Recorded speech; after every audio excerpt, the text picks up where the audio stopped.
someone? No.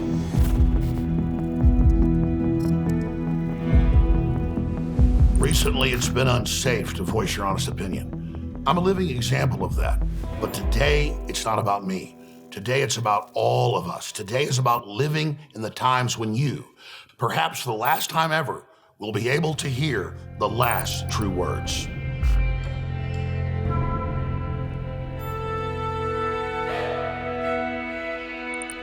I'm going to tell you a story of blatant injustice, cruelty, and impurity.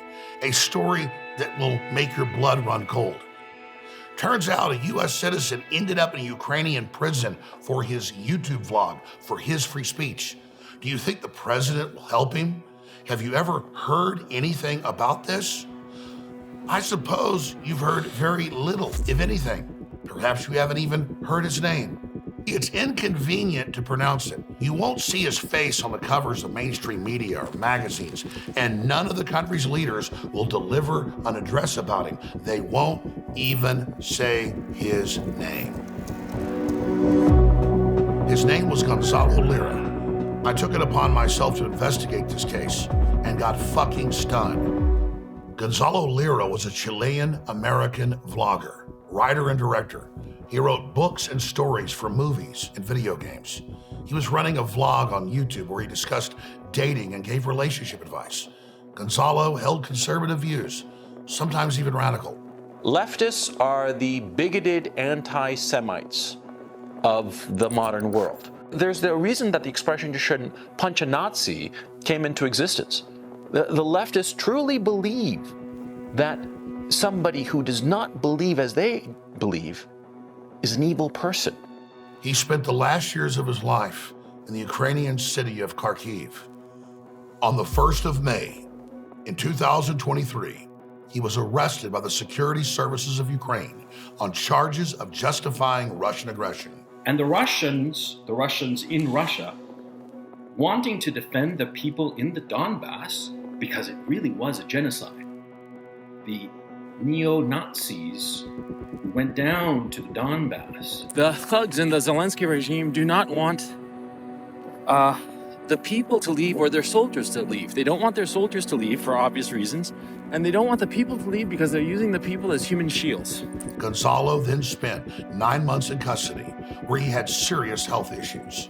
He wasn't provided first aid, and as a consequence, he died a horrible, painful death of double pneumonia. Why didn't a U.S. citizen, Gonzalo Lira, get any help? His father, Gonzalo Lira Sr., had asked the U.S. government for help, and even such famous people as Tucker Carlson and Elon Musk had addressed the government, but all of them were ignored. Why?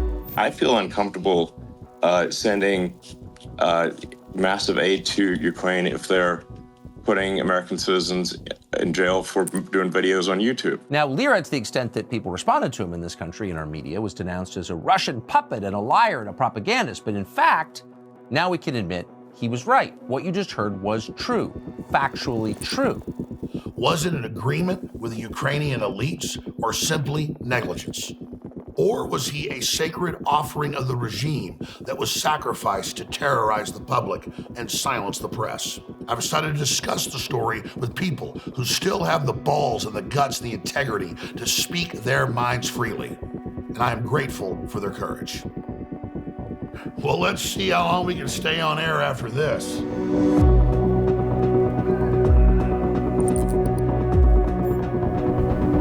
Well, I came across Gonzalo Lira in the beginning when he was speaking on a number of different subjects, not specifically on geopolitics and the war in Ukraine. Knew him for over 2 years. I've known Gonzalo Lira from the earliest days at the start of the special military operation.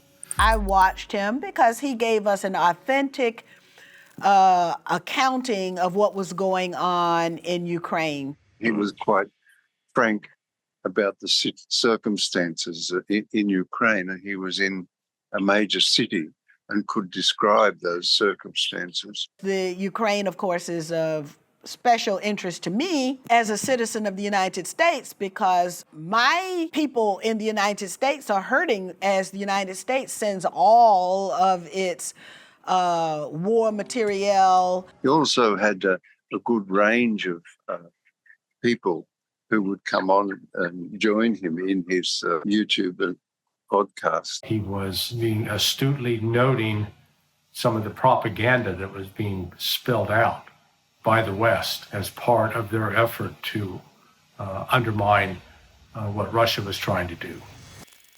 So let's talk about the Russian naval blockade. But let's talk about that Russian blockade. Oh, right, we can't, because there is no Russian blockade. Next thing you know, he becomes an interesting character because he gives a somewhat novel perspective on the events, and he's not obviously afraid of exposing certain truths. Because the war didn't start in 2022. It started in 2013. In 2013, there was a coup d'etat in Ukraine. And it was called, after the fact, the Revolution of Dignity, the Maidan Revolution, the Freedom Revolution. He was slated to be featured on George Galloway's show, and shortly before the day he was slated to appear on that show, he disappeared, essentially. Someone who pretended to belong to the Kraken neo-Nazi unit in Ukraine was gloating that they had captured, if not eliminated, Gonzalo Lira. A lot of people started basically raising attention to the matter. So, as far as any new information as to what is going on with Gonzalo, where is Gonzalo Lira? Where is Gonzalo Lira? Where is Gonzalo Lira? Gonzalo was arrested last year on April the 15th, Good Friday, till the next Friday, 22nd, for that full week, without any charges. Gonzalo, once he was in prison, I believe he reached out to the U.S. government to say, hey, help me. I am a U.S. citizen. They went out of their way to do nothing. To help. The circumstances of his detention and the fact that he was still allowed to broadcast and essentially criticize American foreign policy in Ukraine from that point on was, from what I recall, the matter of a lot of controversies and a lot of rumors as well. So several statements were made to me by journalists, international journalists, that Gonzalo Lira contacted them and tried to find out their location, and when he was in the hands of SBUs. From there, all those international journalists, they were American, British, French, German, they assumed that he's been working on SBU. That is until in late spring, early summer. Gonzalo put on a web video. This time, and for the first time, Tucker, heavily criticizing Joe Biden and Kamala Harris. He makes a fool of himself whenever he appears publicly because he's an old, elderly, decrepit man. The Democratic Party establishment will try to get rid of Joe Biden and shoehorn in Kamala Harris. Because Kamala Harris, make no mistake about it, she's an idiot. I mean, I seriously believe that she has under 90 IQ points. I mean, she is so stupid.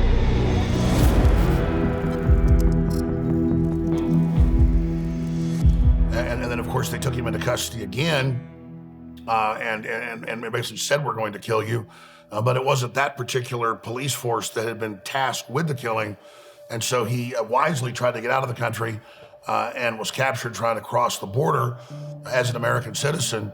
From what I understand, he was supposed to appear in court a couple of days later, and that's the moment he decided to make a run for the Hungarian border. From that moment, everything is somewhat fuzzy. Right now, I'm maybe 5 kilometers away from the border with Hungary. And my intention is to cross the border get to Hungary, and in Hungary, I'm going to ask for political asylum. We don't really know what happened, except to say that he never made it to Hungary. He was doomed because of the forces that had lined up against him had not his generous humanity, but they were determined to destroy.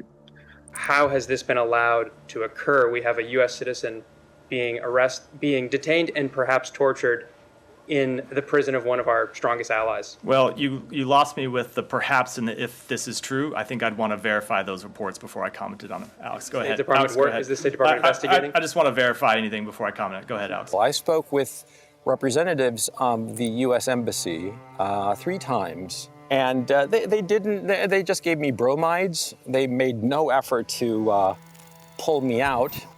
They didn't even provide an attorney. The defense attorney that Gonzalo had was appointed by the court of Ukraine, and hear me, who didn't speak any English. The charges against me are just because of my opinion about this conflict. I did no harm to anyone. And they arrested me because they wanted to have on the nightly news a short little video of how they are fighting the propagandists. That's it. That's why they arrested me.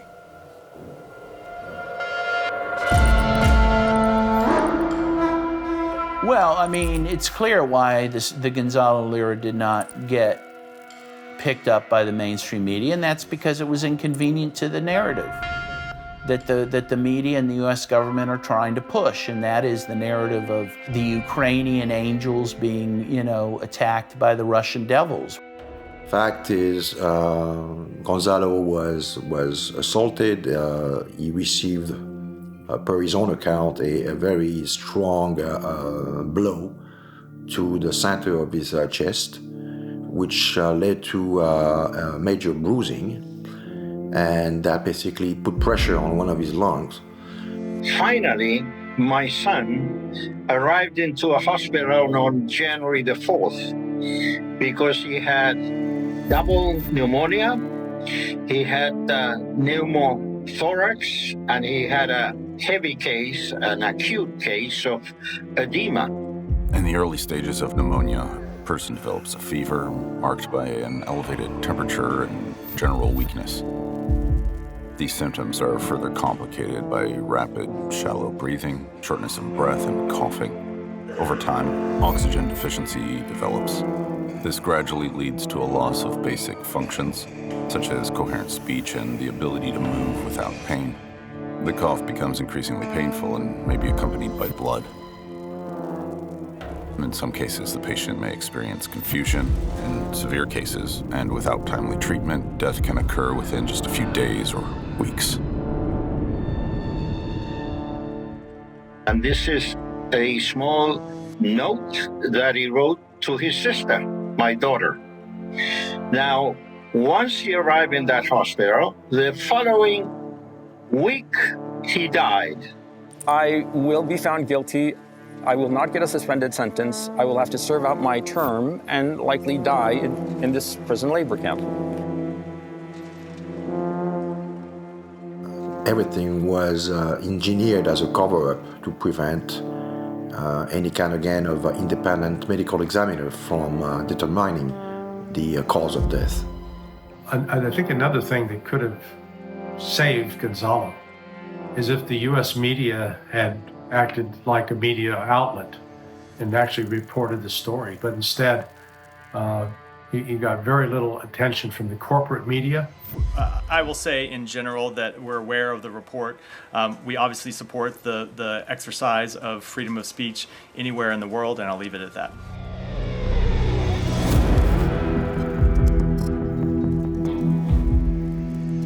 All of that is being directed by our State Department. And everything you see going on in Ukraine is exactly what the Democratic Party and the bureaucrats would like to do here.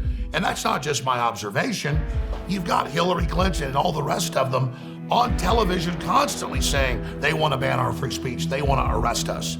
These people are dangerous. They tell us we're over in Ukraine promoting freedom, and Ukraine's become a dictatorship under this. I was a bit shocked that the United States seemed to be comforted by the destruction of their citizen. They expressed no dismay at his murder. And I think he represents, really how expendable Americans are to the United States if they don't like the things you're saying. First of all, I don't think the SBU would have taken him captive if the U.S. didn't allow it to happen, because Ukraine is totally a proxy state of the United States. But number two, once he was captured, clearly the U.S. didn't care what happened to him. And yes, I did make protestations to the U.S. State Department about that, and I did publicize what was happening to him on social media and asked for people to call for his release.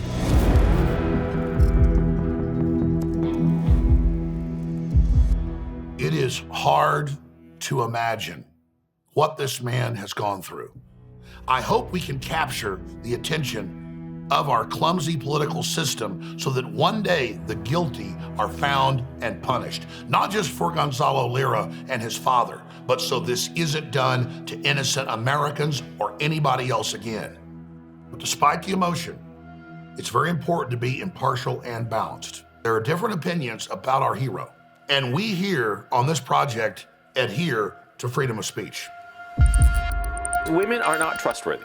They have never been trustworthy. Women cannot accept the fact that they are limited beings. Women are like dogs. Now, what do I mean? You have to treat them like you would treat a dog. Gonzalo Lira has been organizing workshops to train Western men how to target impoverished Eastern European women for sex. When men in a situation when they don't feel confident but go into another not confident man, I would just suggest men to go for an advice to the right place. And you definitely don't go to the psycho to get the psychological help. This man is not professional. This man is nobody. This man is just a sick man. He looked like a clown in front of the camera, trying to think that he knows how a woman would answer or would react. I feel sorry for the man who has such thoughts in his life, because he grown gray beard. I thought he could be more wise. He was a terrible person. His mindset. He's a spy for Russia. I'm not a big fan anymore, to be kind of honest. The fact that he's dead is the reason he is worth talking about. Otherwise, he's pretty much an unremarkable dickhead. I found out later that before the war, he had some weird views that I don't agree with, including about Chile. I guess he was a supporter of Pinochet, who, of course, I don't like. He had some other weird views on women that I did not agree with. But again, I didn't find that out till later, really. But that doesn't matter in the sense that, people are allowed to have their views. And whether I agree with them or not, that's not the point. They shouldn't be arrested and killed.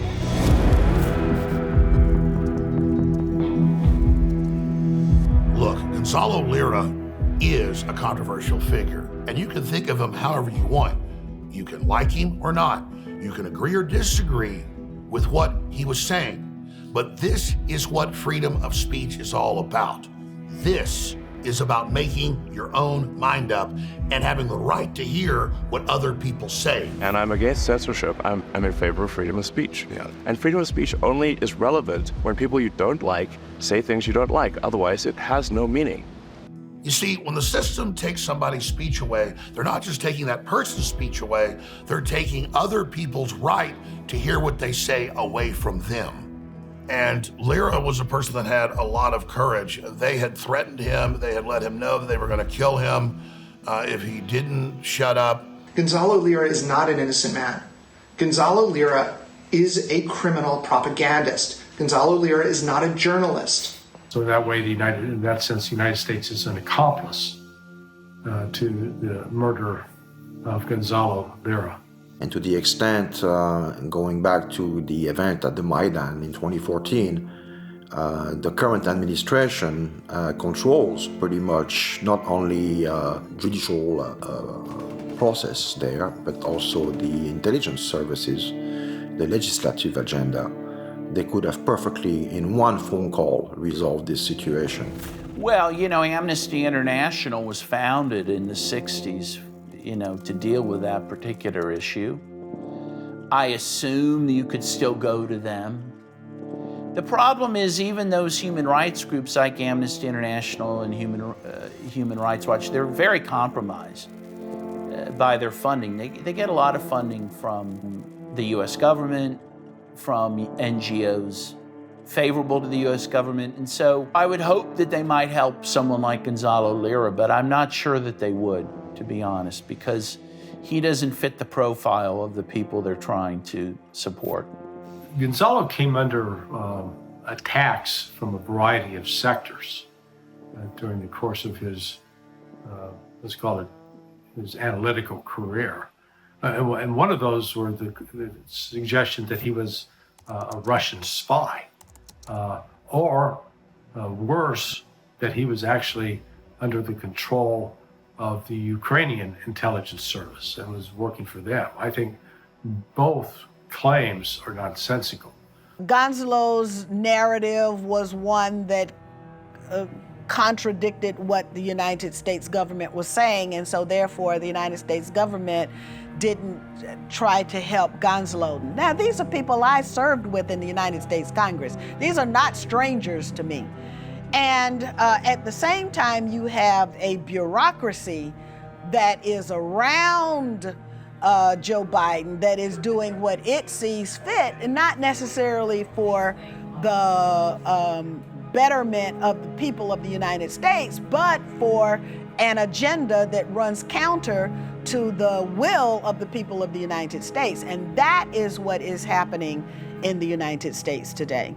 There is a cigarette paper only between the Department of State, the CIA, the neocons, the regime that rules the Ukraine, and the policies that the Ukraine government carries out in its desperation to escape the gallows that surely will come to those people.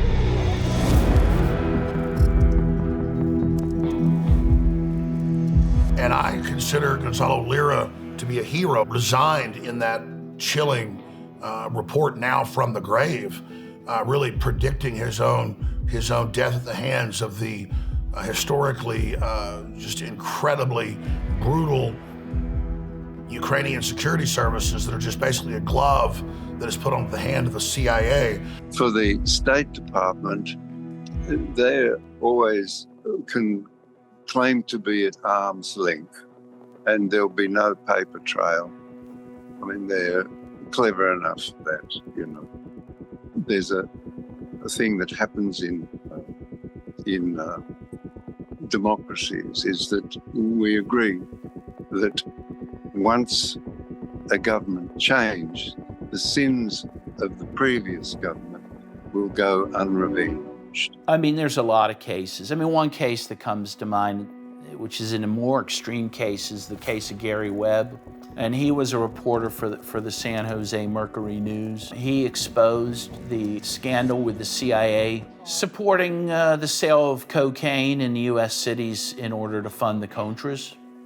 And he ended up being, well, they claim he committed suicide with 2 bullets to the head.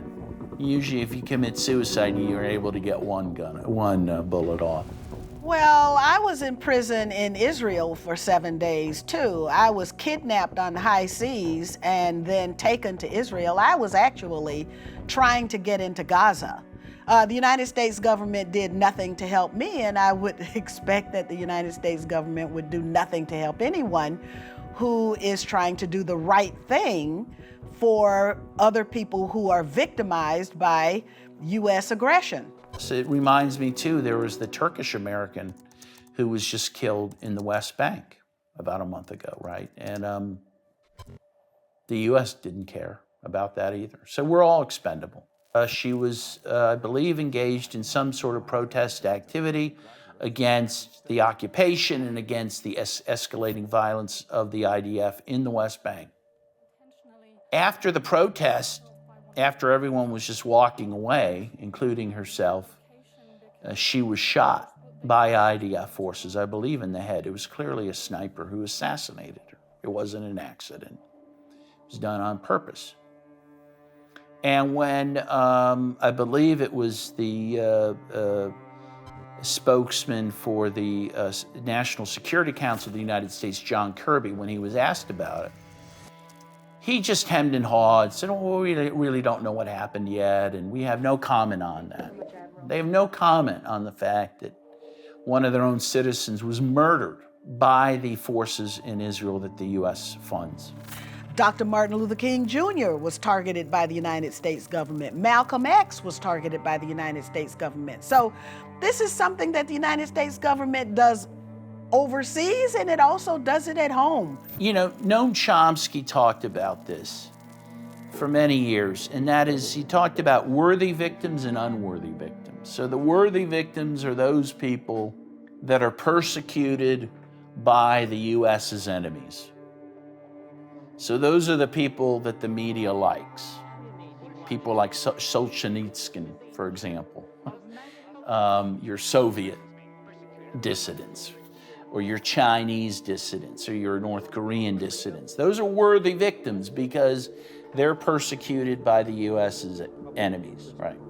But the unworthy victims are those like Gonzalo Lira, those who are persecuted by the U.S. and its friends and allies. Those people are not worthy of concern or press coverage because their persecution is not convenient to the narrative. So he's an unworthy victim.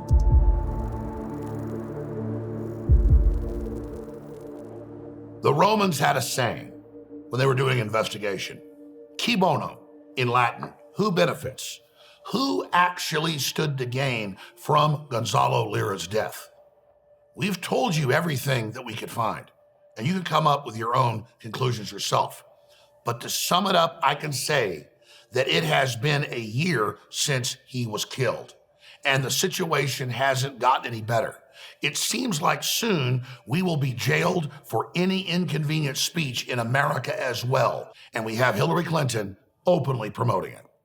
That if the platforms, whether it's Facebook or Twitter X or Instagram or TikTok, whatever they are, if they don't moderate and monitor the content, we lose total control. And it's not just the social and psychological effects, it's real harm. And boosting Trump back in 2016. But I also think there are Americans who are engaged in this kind of propaganda, and whether they should be civilly or even in some cases criminally charged. I cannot stress this enough. We are all Gonzalo Lira. The case of Gonzalo is just the very tip of the iceberg, the surface of a broader problem in our society. Let's remember people like Julian Assange and Edward Snowden that have paid a very high price for their actions, striving to tell the truth to the public. There's a new name on the globalist hit list, Pavel Durov, but he's far from the last one. We have thousands of others on their way, and the big question is, are you next?